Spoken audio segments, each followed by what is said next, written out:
Nakaranas din po ng matinding ulan ang ilang bahagi ng Luzon at Visayas dahil sa cold front at La Nina. Binahang ilang lugar sa Sorsogon, Albay at Iloilo. Narito ang report ni Mark Zambrano.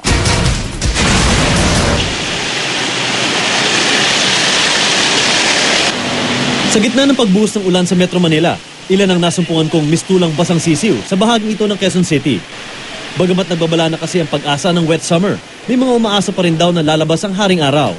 Kaya ang ilan, walang dalang payong o jacket. Ito nga, pabago-bago, umuulan, uminit, kaya marami nagkakasakit. Minsan wala akong dalang payong, tapos uulan bigla. So nagdadala na lang ako ngayon everyday.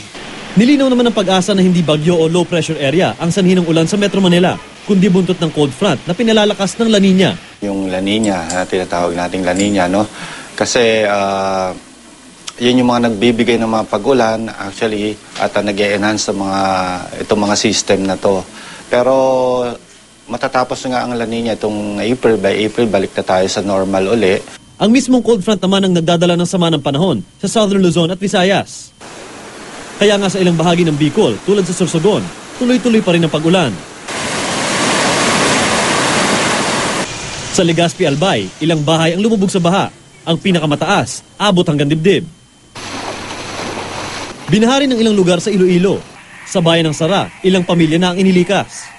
Payo ng pag-asa habang hindi pa bumabalik sa normal ang lagay ng panahon. Siguruhing lagi tayong may dalang pananggalang sa ulan tulad ng mga payong para maiwasan ng sakit ngayong tag-araw.